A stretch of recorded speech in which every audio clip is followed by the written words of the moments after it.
All right, so another indictment for Trump. This is number four. He's facing 76 and a half years in Georgia. Sum total, it's only 727 years. Plus, they're throwing in the death penalty just for laughs.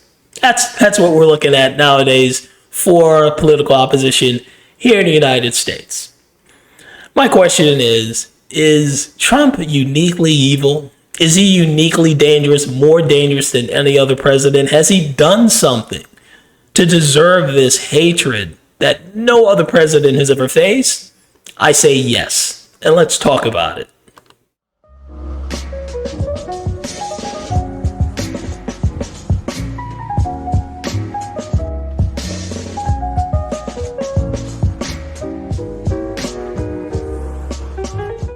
Hello, everyone. This is Keith. Welcome to the Ghetto Sapien channel, your home of inner city intelligence.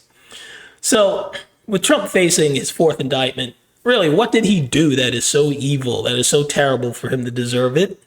We'll get to that. Trump did do something that was horrible, but not for us, for the establishment, and that's why they hate his guts. He's done something no other president before him has done. But all this hatred for Trump is not new. It actually started like right after the man entered office. I mean, the Bible wasn't even cold that he had placed his hand on during the inauguration before they came out with this. This was January 20th, 2017. The campaign, and this is the Washington Post, the campaign to impeach President Trump has already begun. The effort to impeach Donald Trump is already underway. At the moment the new commander-in-chief was sworn in, a campaign to build public support for his impeachment went live at impeachdonaldtrumpnow.org, spearheaded by two liberal/leftist advocacy groups aiming to lay the groundwork for his eventual ejection from the White House. Note in this Washington Post article, there's no criticism, there's no nothing, there's no, oh my God, you guys nuts, give him a chance. Not even a hint of that, because they, of course, agree with this. The organizers behind the campaign, Free Speech for the People, little ironic title there, Free Speech for the People, and Roots Action, are hinging their case on Trump's insistence on maintaining ownership of his luxury hotel and golf course business while in office. Oh my God, truly he is the world's evilest creature. He wants to maintain the ownership of his luxury hotel and golf course. Impeach him. That's high crimes and misdemeanors right there. Forget about taking bribes from Ukraine, Russia, and Romania. I mean, owning a golf course and a luxury hotel, Satan, right there in office. Anyway, ethics experts have warned that his financial holdings could potentially lead to constitutional violations and undermine public faith in his decision making. How? They don't explain how owning property can automatically, or at least potentially, lead to constitutional violations. It can't. Just trust me, it can happen. Anyway, their effort is early, strategists admit, but they insist it is not premature, even if it triggers an angry backlash from those who will argue that they are not giving the new president a chance. Yeah, it would be a pretty strong argument that you're trying to impeach the man, or at least you're looking to impeaching him the day after the inaugural. Yeah, no jumping the gun there. Look, we all know, if you want to be honest, that they had it out for Trump from jump. These charges that we're seeing now are they all started back then in 2017. And I'll get to why in a minute. They were going to get to him no matter what. Like I said, the verdict was in. They just needed charges. They didn't need crime because they'll make it up.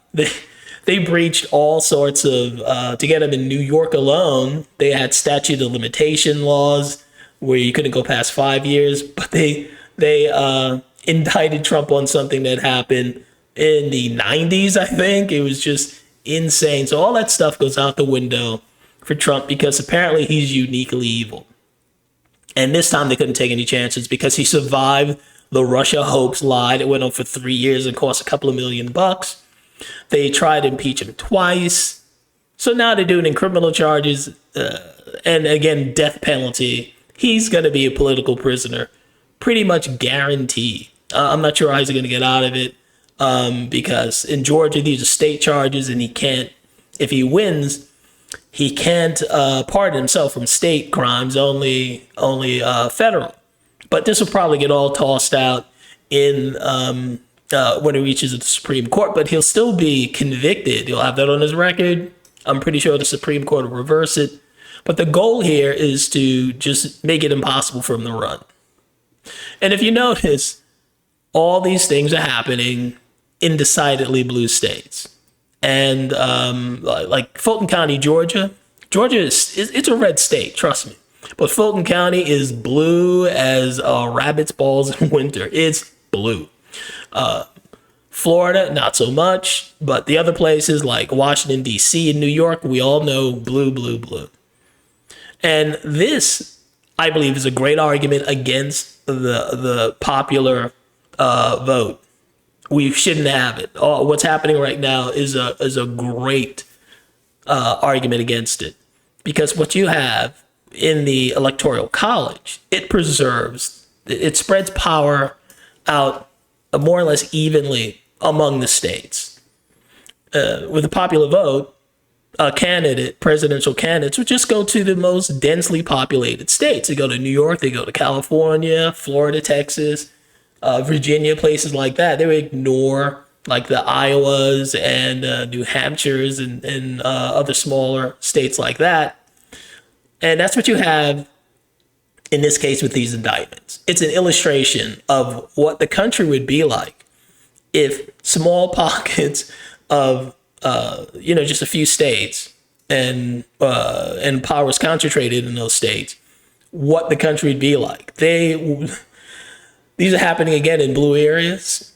The grand juries, they're selected specifically because they know they hate a particular candidate, in this case, Trump, but it could be anyone else. Trust me, it's not going to be what they're doing to Trump now. They're going to do to any other candidate they don't like. They're going to indict him and get rid of him. Trust me. So you have these jurors on a grand jury. They're deciding for the entire country who's acceptable as a candidate. They're denying millions of people their right to vote on a candidate of their choice. They don't give a crap because, again, in these blue cities, they can't relate to people living in Montana and Iowa and the outskirts of Colorado and Oregon. They really don't care. Look at how they run their cities. Do you want the people who live in cities where shoplifting is a civil right and dogs walk around in fear of stepping in human crap? Do you want those people to run the entire country? Yeah, I don't think so. But here's the deal.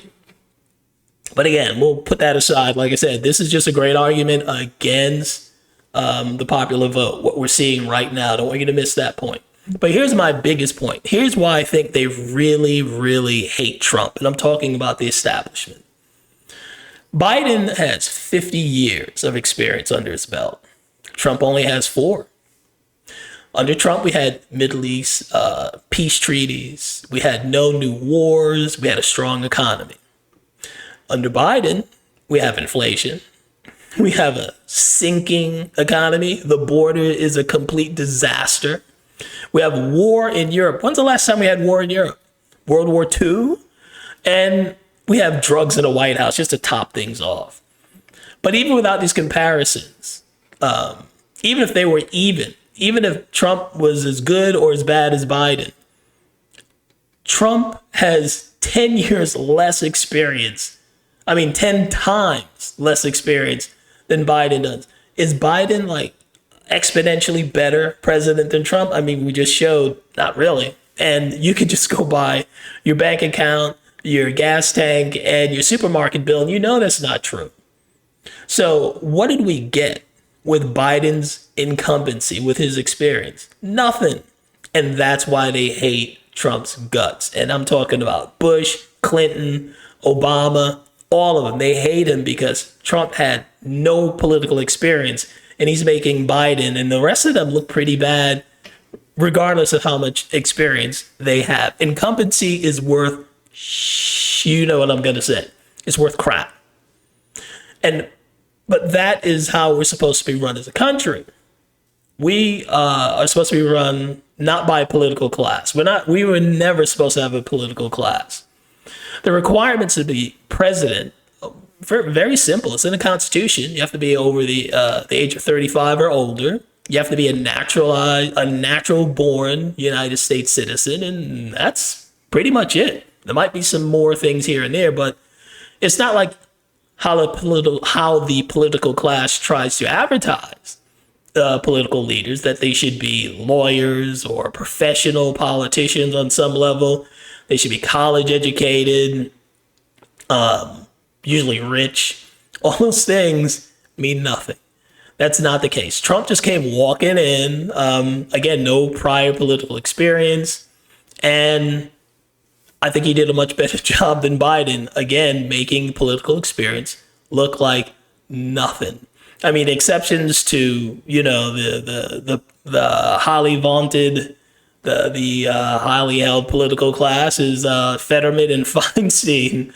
Not doing so well as senators, but it just kind of shows that anybody can serve in office, even though, to be honest, they're not there. So that's probably just a bad example. But it's not supposed to be exclusive. It shouldn't be any more exclusive than jury duty, in my opinion. If government is that complex that we need these experts to run it, then government is too complex. It needs to be cut down to size. So yeah, that's pretty much my take on this. They hate Trump because he's destroyed the illusion of the value of incumbency. It's worth nothing. But that's my opinion. What's yours? Like, share, comment, and subscribe.